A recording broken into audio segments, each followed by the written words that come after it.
I'm so happy that I'm nervous and worried about how to Ah, start. Incredible honor for me and for my group from Georgia to interview you, Dr. Michael Greger, one of the most influential voices in the global vegan movement and health education. I recently became a qualified nutritionist in Ireland. Currently, my location is Ireland. But my journey into this field began years ago with a very personal transformation around 4 years ago. I went through what felt like a death and then rebirth physically, emotionally, and spiritually. It was like a raw vegan lifestyle that helped me to heal, and that healing inspired me to dedicate my life to helping others. And I left behind my 10-year career in law and shifted into the world of health and nutrition. We've secured investment in Shark Tank, Georgia, and we were the first raw vegan kitchen, cafe, restaurant founded in Tbilisi. But Yumi was never just a business. It was born as a mission, a tool for change, movement, rooted in compassion, education, that believed the food is a power medicine, as you always mention. And I also became the first raw vegan chef in participating in MasterChef Georgia with my business partners and friends. We using every platform we could speak up for the voiceless, for animals, for the planet, for health, society, and for the future generations. Was there a moment in your life, perhaps a personal challenge or any awakening, that made you say, this is it. I have to dedicate my life to health, nutrition, and helping others? Or what touched you so deeply that it changed the course of your entire career into this field? it was all because of my grandmother, actually. I was just a kid when my grandmother was sent home in a wheelchair to die. She was diagnosed with end-stage heart disease. She already had so many bypass surgeries, basically run out of plumbing at some point, confined in a wheelchair, crushing chest pain. Her life was over at age 65. But then she heard about this guy, Nathan Pritikin, one of our early lifestyle medicine pioneers. And what happened next is actually detailed in Pritikin's biography. It talks about Frances Greger, my grandmother. They wheeled her in and she walked out. Though she was given her medical death sentence at age 65, thanks to a healthy diet, went on to live another 31 years till age 96 to continue to enjoy her six grandkids, including me. So that's why I went into medicine. That's why I specialize in lifestyle medicine, why I started the website nutritionfacts.org, why I wrote the book How Not to Die, why 100% of the proceeds of all my books are all donated directly to charity.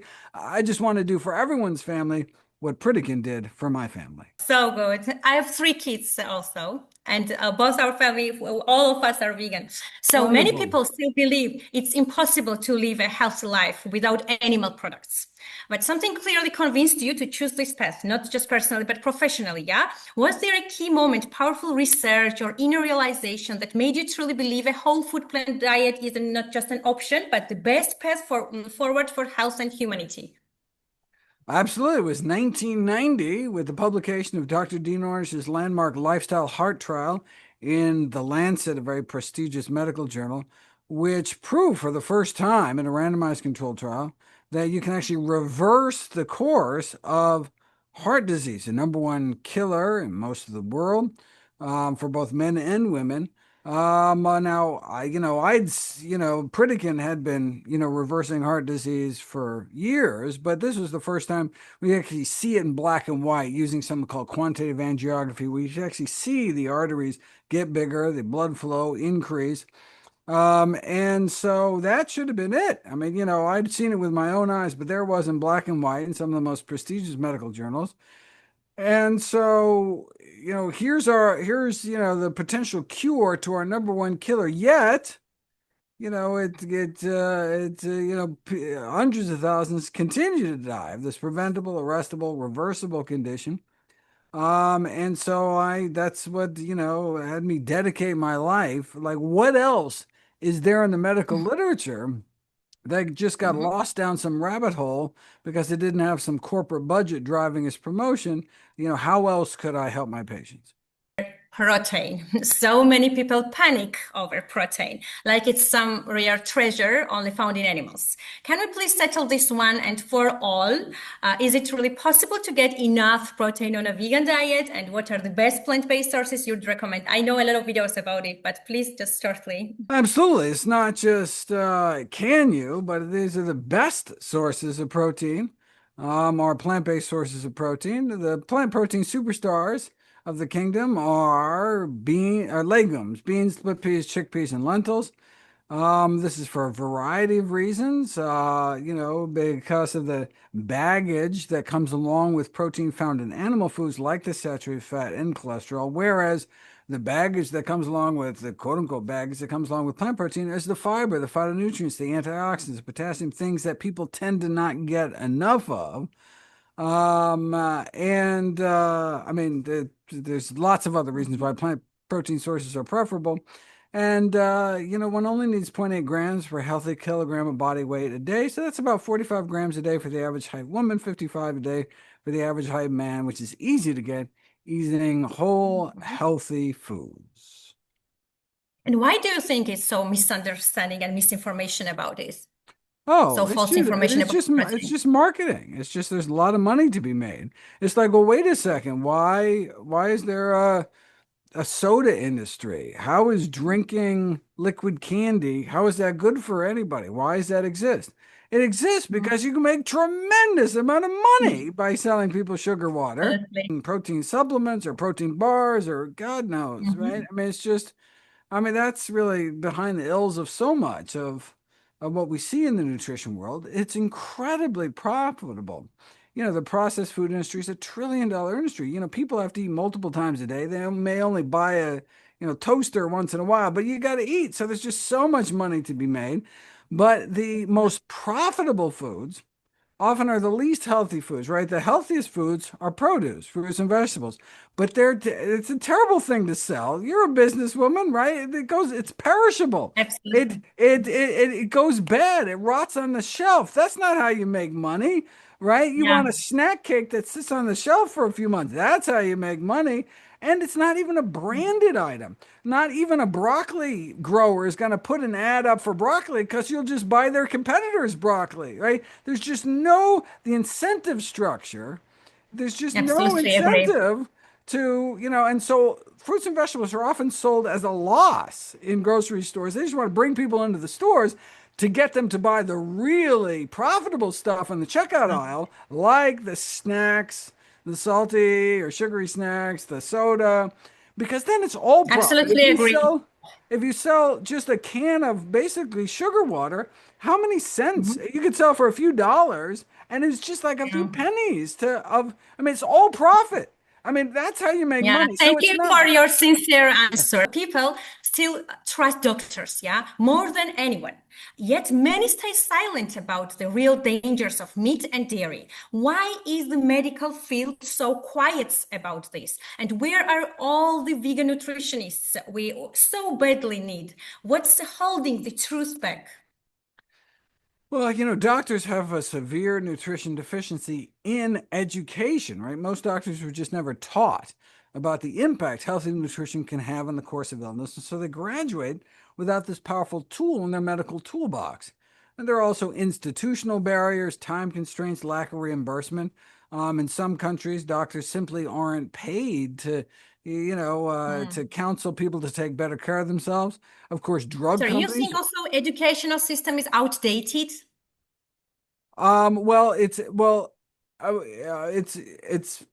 It's up to date when it comes to drugs, right? I mean, Mhm. you learn about the latest drugs. They're not talking about drugs, off patent from years ago, Yeah. but they pay for Mhm. influencing medical education and practice. You can ask your doctor when's the last time they've been taken out to dinner by Big Broccoli. It's probably been a while. Absolutely. Yeah. And so, Mhm. part of it is also, I think, just the personal habits, right? Habits, just like smoking, back, half century ago or so, where we had Mhm. decades of science linking tobacco smoking with cancer. So it's about Yet research.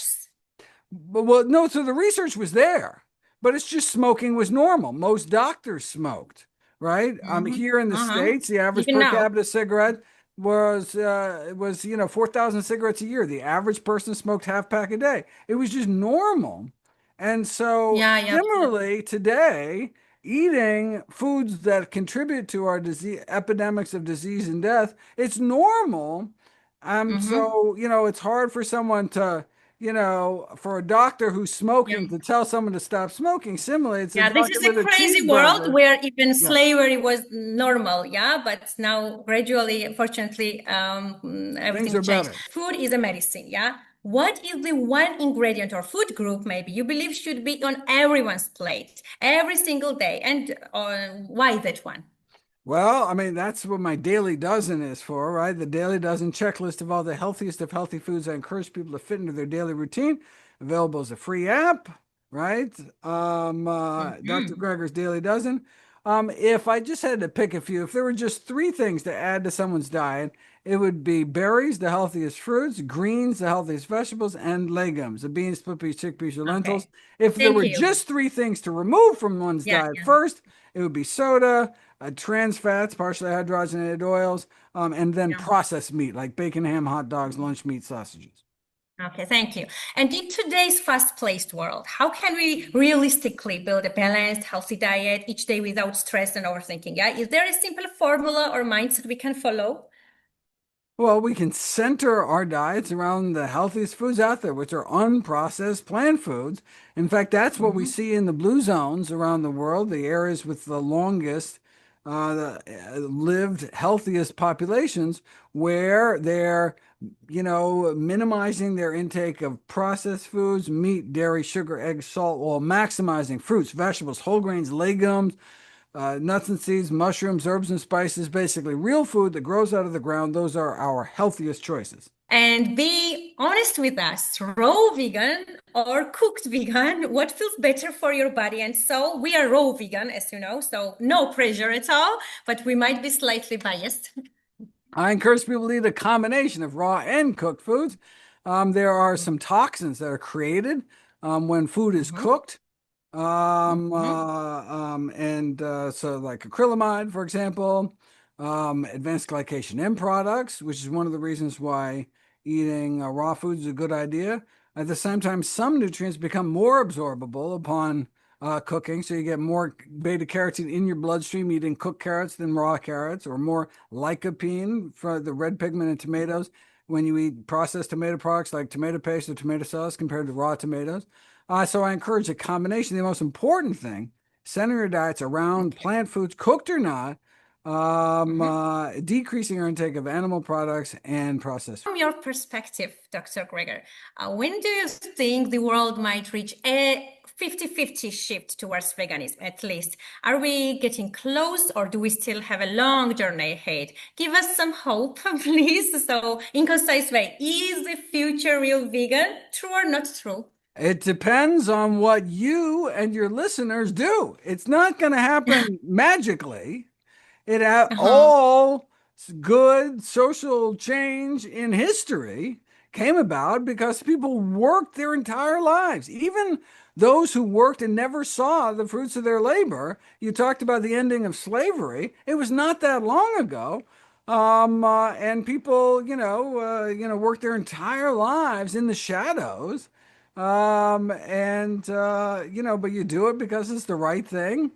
Mhm. And whenever that day is going to come, if it's far in the future, if it's near, it's gonna come. If we can make it come a few days earlier, that's gonna make a huge Yeah. difference in the world. I'm also interested back to my previous question about the doctors because I think that still they have a huge influence. That was inspiration that I wish to get more knowledge and information in nutrition. That's why I made a transition from law industry to healthcare industry because there was no dietitian or nutritionist, raw vegan nutritionist. I mean, in Georgia, it's so lack of information about it, and there is still doctors that even suggest to eat meat, and it's compulsory, it's mandatory, especially for kids and pregnant women. Yeah, what would you say to doctors who still don't consider nutrition as a tool for like a treatment? They use medicines, and their suggestions and recommendation is to eat meat, dairies, especially for kids and pregnant women.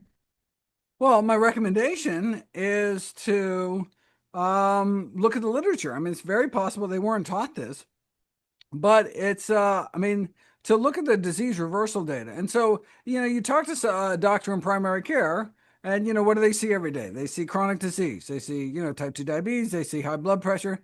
High blood pressure is the number one killer in Georgia, which is it's rare that I see a country where high blood pressure is number one killer. Number two is tobacco, and number three is diet. Usually, like so, for example, in the States, in the UK, diet is the number one killer. But evidently, there's a lot of smokers still in in Georgia. But look, high blood pressure can be cured without drugs, without surgery, just by eating healthy. It was a plant-based diet, low in added salt. And so, you talk to your doctor about the diabetics they see. What we can do, we can give them drugs and slow down the rate at which their diabetic patients go blind, lose their lower limbs, lose their kidney function, go on dialysis. It's very depressing because all we can do is slow down the rate at which they decline. However, you treat the underlying cause of the disease and people actually get better. That's why we all went to medicine in the first place, right? And so all of a sudden they go from having diabetes to having no diabetes. So they're, normal blood sugars on a normal Yeah. diet. So they're cured. Now, in fact, entire families can be transformed. That feels good. So don't do it if you're not going to do it for your patients. Do it for just to have that work satisfaction that you're actually making people's lives better. I mean, that's kind of reignite that spark that all drove us into medicine in the first place. We want to take care of people, Mhm. and the best way to do that is to treat the underlying cause. And many of the leading causes of death Mhm. and disability are have a important lifestyle component in terms of diseases. Number one killer in Georgia is stroke. Number two, heart disease, ischemic heart Heart disease. disease. Number three is actually, Our and then traditional food is khinkali and khachapuri. Maybe one day you will visit and taste vegan khinkali and I vegan would love khachapuri. to. What is it? What is it? It's like originally it's made with meat, but we made it with Beyond Meat or soya. It's a vegan alternative, vegan option. So it's truly delicious. But sometimes food is our connected to our identity and our Sure. culture. That's why it's so difficult for Georgians, especially, to give up this dairy and meat products. Are there And no traditional Georgian foods that are healthy? Is there, they don't just, there's no yeah, tradition? actually, Georgian kitchen is rich in vegan products because we used to have traditional, fasting period. We have religious people. We are, as Hmm. usual. You should be I our love guest, it. and That you will sounds see. great. That Not sounds not great. only theoretically by words, but we are waiting for you. I love it. Sounds good. I would love to come out. And last question about what's it's a vegan product, but not raw vegan. Sugar and salt. What is your opinion about sugar and salt?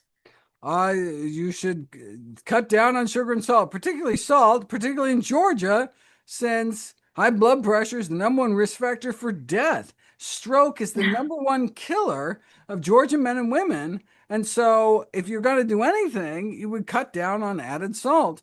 And so, not only that means not only not using it in the kitchen or the dining room, but cutting down on processed foods where salt is added. So by eating whole foods, then you have control. And then just don't add salt, and there instead use potassium-based salt substitutes. You can use Mhm. wonderful seasonings, herbs, and spices, but there's potassium chloride as opposed to Mhm. sodium chloride. Even you could mix them half and half, and you wouldn't even taste the difference, and significantly decrease your risk of death. So that would be a easy, convenient way. You won't even know the difference. Switch over from sodium salt to potassium salt. Thank you. And our time almost finished. Just maybe one sentence about your advice to give us 100% raw vegan cafe in Georgia.